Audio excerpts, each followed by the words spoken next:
Hi, Ben. Hey. Let's talk about pricing strategies for SMBs. Okay.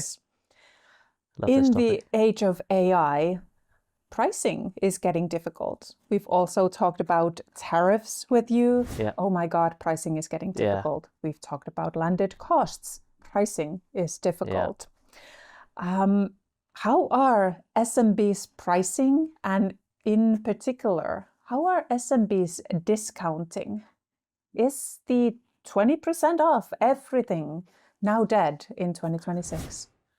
Yeah, how they're doing it is with a lot of hard work. So is the 20% general discount dead? I think businesses would like it to be, and we are moving in that direction. I don't think we're quite there yet. This is not a new problem to solve, right? Retailers have, for the longest time, been challenged with, I know I need to offer a promotion to get the customer to close effectively. But I know there's people coming into my store that would buy it anyway, so I don't need to give them a discount. And that's effectively what we're trying to solve to. So I think more and more it's going to be about getting that discount or promotion to specific SKUs. So the 50% off everything, I think we're kind of done with that. There might be discount up to 50%, I think will be more and more of the positioning we'll see. I've seen a lot of that. Actually, this shopping season was very much a up to 50% off. But it was only really one item at 50% off. Everything else was very much graduated based on the SKU. Yeah. So that's one step. And I think we're seeing a lot of that already. Moving that into a ultra personalized where you might get 30% and I might only get 10% or nothing because they know I'm going to buy that product anyway, is where we're getting closer and closer to. And I think that's where some of the new tools and technology, and of course what that really means is dynamic pricing. But the nuance here is dynamic pricing is normally just a straightforward demand and supply.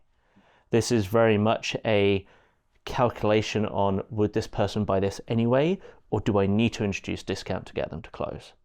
And we're moving that way. I don't think we're quite there yet, but we're getting closer. Do you think that's something that is also valid for SMBs, or is that still in 26 an enterprise thing? I think in 26 it's still an enterprise problem and solution in terms of ability to act on that promise. I think the way SMBs are doing it today, which will continue, but I suspect will improve, is they're still taking it through more traditional means, email. So I might not do a 20% off this particular SKU for everyone, but I might, because you've been buying this particular product from us every month for the last 12 months, I'm not going to give you that discount. But this new person who's just signed up for our newsletter, I'm going to send them an email giving them this offer to get them in the door, buy it, try it, use it, and then hopefully they commit from that time onwards. So I think some of those methods will still exist, but effectively that's what they're trying to get to. Yeah, exactly. So how can SMBs then take advantage of dynamic pricing, or is dynamic pricing still, for now, just for airlines? Yeah, airlines are the great example. I spend a fair amount of time on airlines and shopping. Oh, you and me both. Yeah, so I have a pretty good sense of the dynamic pricing. I think the question is, do consumers really want it and adapt to it? Because as you might expect, the consumer hates the surge price, really loves it when it gets discounted heavily. That's natural, you'd expect that. But that's slightly unfair for the business, right? The customer's happy to take the advantage to them and not happy to take the disadvantage. It makes sense, but from a business standpoint, that makes things a little bit difficult because you don't want to be in a position where the only way you can do business is by discounting, right? Because then you're just competing on price and you're just kind of racing to the bottom. Destroying your margin. So I think dynamic pricing still has a bit of a ways to go. People still don't really like it. And so will it go further than airlines? I think in some places, yes. We see it with Uber and some other areas. But I still think it's going to be very much the businesses that are constrained. So airline is a good one. There's only a certain number of seats. Yeah. Uber, there's only a certain number of vehicles on the road. Product-based companies, grocery, that kind of stuff, where in theory there's a unlimited supply. Of course, there isn't in reality, but from a consumer's perspective, at the point of transaction, there is. I don't think we're going to see a lot of dynamic pricing, particularly with SMBs, just yet. And I'm not sure if we ever will, but Yeah, I think the jury's still out. Dynamic pricing is, of course, just one tool in the toolbox because, like you said, consumers want the lowest possible price. They love the discount. Right. The brand wants the highest possible price they can get from that SKU. Yep. And then it's a question of where do those meet? They meet in the middle. Is that middle moving? Dynamic pricing is just one way of Absolutely moving that middle. But I think we're going to see some movement in how discounts are going to work in 2026, especially in terms of how brands position their sales. So end of season sale, is that still a thing, or are we going to see end of SKU sales? So, well, you're the marketer, you might challenge me on this one. So is it an end of season? Yes, from a marketing standpoint. But the reality behind that, and I think where businesses will go more and more is, frankly, where they should be going anyway, is the SKU sale. If you have 10 of these things and you have 1,000 of these things because you're not selling them, that's what you should be selling. Because you don't need to sell these. I mean, this is what you've got to get rid of regardless of season. Yep. Now, there are, of course, some products that are very seasonal in nature, and so that will remain. But I think in general, what businesses are getting better at, and I think the technology has really helped, is if you really do know what you have in stock and where you have it and what you can make available to sell accurately in real time, then you can make much better decisions about how you want to promote and offer your product. And therefore, you can focus less on the Black Friday sale type of approach, and you could focus more on doing things like drops or particular offers on particular products. And you can do that if you just need to clear inventory and get some money back. And I think we will see more of that. And that all goes back to that inventory efficiency and inventory turnover. You just don't want to have a lot of product sitting on the shelf. Yeah. I would love to see in 2026, both as a professional in inventory management as well as a consumer, an end of SKU, not just end of SKU sale, but a SKU lifetime pricing. And I guess this is then dynamic pricing of, if it's a limited edition, there's only, let's say 100 or 1,000 of the SKU, the price for each and every single product changes. Yeah. I think that's actually a smart marketing tactic that someone should try. And we should actually see how would consumers respond to that kind of SKU-based pricing. I think we will see more of those, especially in the branded space, because it's one way of keeping your brand alive so that it doesn't just become a commodity, but it is actually then something you're building demand towards. But customers are also shopping based on just the commoditized needs that they have. They are setting agents to go shopping for them. They have alerts on when something is in stock or when something isn't in stock. So how would you actually advise brands to entice customers to come and discover their products when it can also be just the start of a wait for the ping economy and the consumers are only prompted by AI? I think brands really have to actually start quite early with what is their intentional strategy, because part of the wait for the ping comes from the notion that the consumer is expecting a discount. Lots of people will do their Christmas shopping on Black Friday because they know they're going to get the best deal then. Yes. We have seen, I think, actually a decrease in the discounting at Black Friday because of this. We've seen an increase in the advertising to encourage people to do it, but actually the discounts offered are not what they used to be. And I think that's partly because of this expectation that's been set. So I think the brand has to really figure out what expectation they want to set with the market in terms of, are they a discounter? Is their product some form of premium? Is there some reason why they're not going to discount? Or if they are going to discount, they need to be very strategic about it, like we talked about earlier, make it more personalized, more one-to-one, or at least narrow segment-based. So, I think for now, the wait for the ping will apply to the more commoditized products. And it might be, I use the toilet paper example. It might be that you kind of set your ping of when the toilet paper gets to this price, I don't care which brand it is. Then sure. Yeah, that's going to happen. And I think, that's where brands are going to be for those types of products Yep. for the consumers that don't care what type of toilet paper they have. Yeah. Because some people do, and then of course they're going to stay fixed on what they buy and what they're used to. So I think that's where the challenge will be for those products that are more, use the word commoditized, but similar in nature. The differentiation isn't significant in the product itself. Yep. I think that's where the ping will really come in and really take hold for now. Whether that really evolves in some of the other areas, it might do. T-shirt example, I just need a red T-shirt, then sure, wait for the ping. Yep. And it's definitely something that, again, it's not new.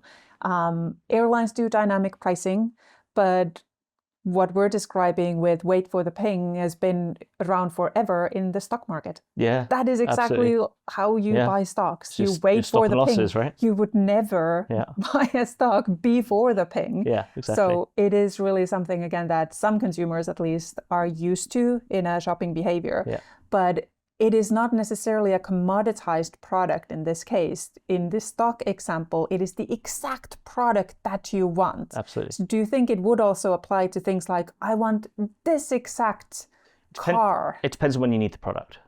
True. Ultimately. Timing matters. Because you're right, this has been around, but I mean, grocery's been doing it for years with coupons. Yes. Right? True. There's stuff you need every week, and then you just either have to get it or you get it from who has the coupon that week. But equally, it might be, well, I'm going to wait for this thing, and I'm just going to wait, and I'm just going to wait. And if it comes on sale this week, next month, or 6 months' time, I don't care. It will just be when it is. So as you said, the concept's been around. What AI and what technologies do, we're compressing the timelines, so we're making it more available to more people. Yes, exactly. So with AI, do you think customers are still hunting for bargains and waiting for the discount codes and waiting for the Black Friday sale? Or is the discount strategy for 2026 an auto-apply discount strategy? This is one of those many things can be true answers, I think. Yes. Because, yes and, yes but. So, yeah, I think auto-apply is going to continue still for lots of companies and lots of businesses. But yeah, I mean, I do believe that you were talking about this earlier, as AI becomes more and more prominent, people get more and more trust in it. I think people are going to be using it more and more for discoverability, which is something you talked about, and actually not saying, I need this product, but I have this problem, what do you recommend? And then going from there. Yeah. And I think actually that, for me, changes this conversation quite a lot, because then it becomes less about I need this product, where's the best price? Or I need this product, tell me when this price happens. Yeah, actually things are starting a bit sooner now with AI and with the discoverability. You may not actually be looking for that product, you just didn't know it. And I think so that changes perhaps what the discount strategy ends up being, because you might be more willing to buy that product without discount because it's a new thing. Exactly. So then it almost becomes a strategy of, do you want to compete in the discoverability race like you're describing, or do you want to compete in the price and discount race of, I want the white sneakers, but I'm only buying them when they're 20% off. So alert me when there is a sale somewhere. So it's almost two totally different strategies of pricing. It is. And so that's why, and that might be different for different products you offer. And that's why I think it just comes down to your business so much. We've got lots of our customers that, effectively have one product that, they make or they co-manufacture and then they sell online, and, perhaps they sell through distribution as well. I think they will probably not really want to get into that situation of, applying a single discount across or the wait for the ping, those types of things. They're going to want to try and really maintain their price and their margin because they have no flexibility anywhere else, because that's their single product line.